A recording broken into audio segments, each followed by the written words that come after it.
12. Into the Forest, Part 2. Ow! Avia moaned, slowly rising to her hooves and letting out a small sob of both pain and fear. Taking a quick look around, she realized with ever-increasing horror that her friends were nowhere to be seen. What was more, she could still hear the Timerwolves running through the forest behind her in their continued pursuit. Gritting her teeth, Avia stretched out her wings and prepared to take to the skies and get the hay out of the hellish forest right then and there. Only for a stab of pain to come from her right wing, and she immediately realized that she had sprained it during her fall. It hurt so bad. Even attempting to enter flight sent a searing pain through her whole body. And then the first Timberwolf shot out from the trees. Avia screamed as she saw its fangs bearing down on her with the intent to finish the nymph's life in one fell swoop. Her horn instinctively lit up, and the filly fell down into a fiery portal that exited outside of the ditch and propelled her into the air. From there, Avia landed with a thud as the Timberwolf landed atop the portal with half its body submerged. Then the portal closed, and the creature was cut clean in half. Any consideration and mortification the nymph might have had towards unintentionally killing something was short-lived, however, seeing as the rest of its pack was only incensed by the death of one of their own. The filly was forced to scamper up and flee once more as the other Timberwolves all charged over the ditch to reach the changeling, and she pushed her legs as far as they and her desperation could carry her. She ducked and weaved through all the trees she could, jumping over plants and further ditches that if she got caught in would spell her certain doom. And the Timberwolves were not ones to give up, and seemed set on continuing their pursuit until the changeling nymph either made a mistake or tripped on something. Either was a likely option, and in the back of Avia's mind, she knew that the wolves would be able to keep the chase up for far longer than she. But she wasn't done just yet. Avia hopped around another patch of poison joke, as well as a couple bewildered jackalopes that watched it all from the safety of their burrow. She spotted a broken tree trunk up ahead, and as she approached the stump, she jumped atop it before leaping ahead to a low-hanging branch on a following tree. She gave a sudden flap of her wings to help propel the lunge, sending another agonizing wave of pain through her nerves and eliciting a scream from her. It worked, though. She latched onto the lower branch as her pursuers all ran around to circle the tree, the head of the pack shooting forward and leaping to try and take a bite out of her dangling hind legs. The snap bit into thin air, Avia swinging herself up to the branch and desperately attempting to climb to the next one up, intent on getting as high above the wolves as possible. Unfortunately, the one who had taken a bite at her wasn't done yet. It jumped onto the trunk and latched its claws into the bark, beginning to climb the tree itself. Oh, come on! It took almost no time at all for the Timberwolf to reach Avia's branch, making another snap at her that she barely avoided. Her plan of climbing to safety had been ruined, so running was once again her only option.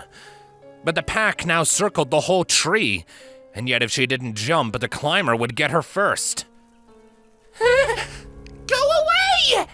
She screamed as the wolf made to bite her again, bucking out with her hind legs and striking the canine in the face. It fell from the tree, landing straight onto one of the other Timberwolves that was circling around it in that foreboding manner. Just the chance Avia needed. In complete tunnel vision, her only goal being to stay alive, Avia jumped from the tree and hopped over the two scrambling wolves as the others all darted toward her. Fortunately, the gap she had created in their perimeter allowed her barely enough time to get away and keep up the chase. But they still wouldn't leave her be, and even the two she had knocked down had gotten back up. She swore at any minute the adrenaline would fade from her body and she'd go down like a shell full of Timberwolf food, which was an image that only prompted her to run ever so slightly faster. The forest seemed to go on forever, as did the chase. Like this was just how things were now, and she'd never see the face of her mother ever again. And then she saw something she didn't expect. The sky. Avia had emerged into a massive clearing bordering a ravine that cut through the forest. An old rope bridge sat nearby, and on the other side of it stood a gigantic stone ruin, surrounded by the Everfree in all directions. The castle of the two sisters. Avia didn't stop to register more than that, all too aware that neither would the Timberwolves. Instead, she made a beeline for the bridge as she heard the barking of the Timberwolves shooting out of the tree line behind her. Any concern for the safety and stability of the bridge came secondary to her escape, and she barreled across the rickety wooden platform until she reached the other side. She didn't look back as she sprinted toward the stone structure, finding the closest open doorway and charging inside. The hallway she found herself in was crumbling and sparse, all subsequent doorways long without the doors that once enclosed them. But Avia kept running, moving down the hallway as fast as she could while taking twists and turns completely at random. She didn't know if she had lost the Timberwolves in the castle or if they'd even given up. She only knew that she had to keep going until she could go no more. Some old tapestries, suits of archaic armor, and other remnants of bygone times passed her by in a blur. Door after door, hall after hall, Avia stopped for nothing. And then she emerged through a particularly large doorway into a vast room, only to realize that she could run no more. The room was a dead end. It was tall and elongated, empty window frames lining the large chamber, into a deadly drop for someone without the use of their wings. 2 dilapidated thrones sat on the end of raised platforms, one blue and one golden. Tattered tapestries of the sun and moon flanked the throne and looked easily newer than anything else in the old throne room, but had since been also ruined, likely from exposure to the elements, not helped by the completely open roof that had long since crumbled inwards. A dead end. Avia had nowhere to go but back the way she came, but the moment she turned around, she stopped dead alongside her heart. The 5 Timberwolves prowled through the door, growling and snarling as they blocked off Avia's only means of escape. She backed up, glancing in consideration toward the open windows, before something else caught her eye. Another Timberwolf emerged through the door, but one quite unlike the others. This one was huge. It towered over all the others, who seemed to back away respectfully as it arrived. Where did that one come from? Avia screamed inwardly, shivering in fear as the giant Timberwolf gave her a glare even more petrifying than that of its underlings. The wolf growled, stepping forward in a stalking manner as Avia backed away toward the thrones.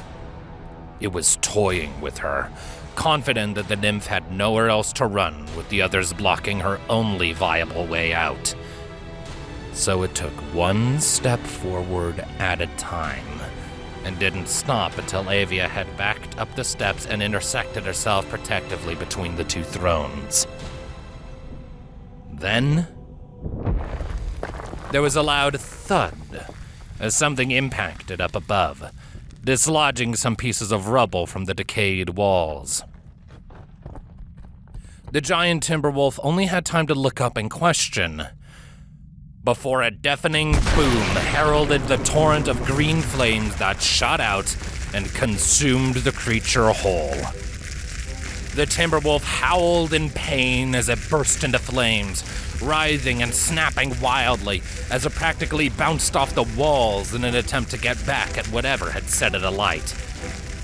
Only for a large beam of lavender magic to strike the flaming wolf and shatter its already charred and brittle body, much to the surprise and shock of the other 5 wolves. From the hole in the ceiling, as Avia and the wolves all looked up with wide eyes, an equine figure flew down and into the throne room. It was a changeling queen whose eyes glowed with pure magic and fury, her horns sparking with the same lavender aura that had finished off the large wolf, while a visage of pure rage adorned her features. Above the queen loomed a large purple and green dragon from which the flames had come. A smaller changeling than the first, also standing atop the dragon's head in full blue guard armor, with a sword held in his magic. Get away from my daughter! Queen Twilight's command carried through the entire castle, it seemed, and all knew of her incoming vengeance. Shaking off their shock, the 5 remaining Timberwolves all howled in challenge and charged the Changeling Queen as a pack. For their bravado, the Queen shot forward with magic surging through her body as Facade jumped from Spike's head and chose a target. Twilight landed first, and in a slam that was like a comet strike, she immediately scattered the entire pack and sent them sprawling across the cold stone floor. 2 recovered far quicker than the others, and after rolling to their wooden paws, they both made a lunge at the changeling. It was their last mistake, however, as 2 blades of pure magic formed and bisected both Timberwolves as they came into range. As this happened, Facade landed on one of the downed wolves and took its head with one precise swipe from his blade. The rest of its body went limp, and the green magic aura bled away and dissipated into the air. The final 2 wolves tried to scramble back up, only for their tails to be snagged in Twilight's magic as she dragged them towards her. They thrashed and struggled, one managing to stop itself by digging its claws into the ground. For that, Twilight let go of both and charged her magic into a powerful bolt of magic, which she fired at the Defiant Wolf and shattered it into thousands of wooden shards. She turned to the final wolf in a split second, levitating it upwards as it yelped before she threw it high into the air. Spike snatched the Timberwolf out of the air, crunching loudly as he devoured the beast and swallowed it whole. The creature never stood a chance against the biting force of a dragon, and its life was extinguished before it ever reached the stomach. And with that, all fell silent.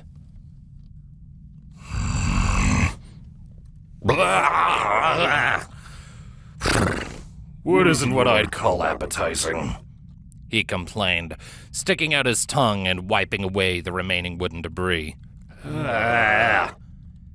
Avia!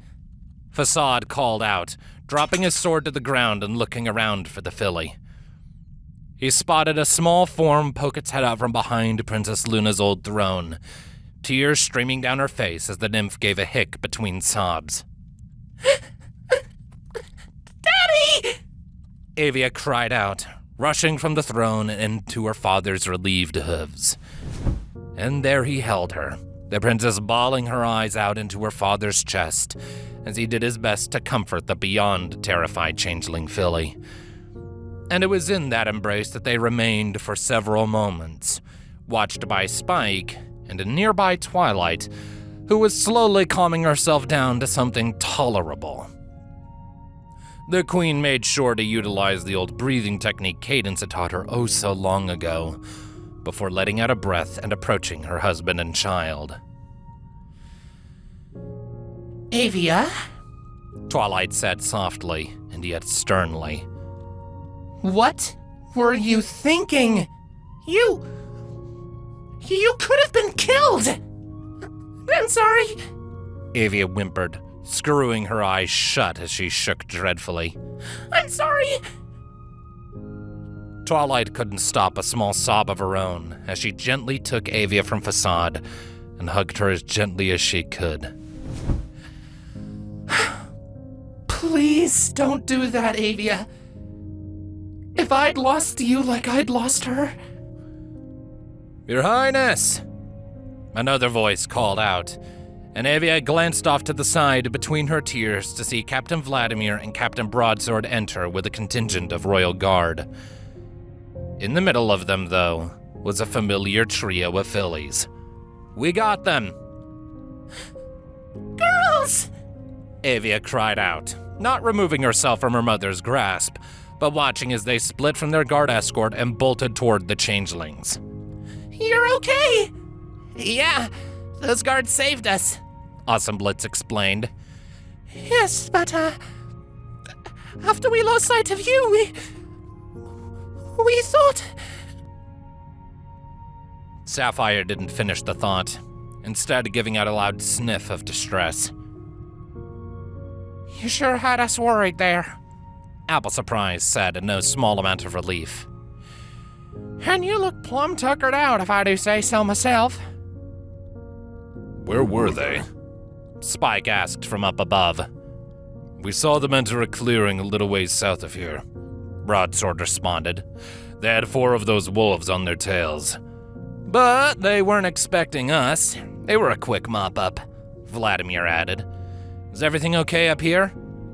We cleaned up the mess, Facade answered, sighing heavily.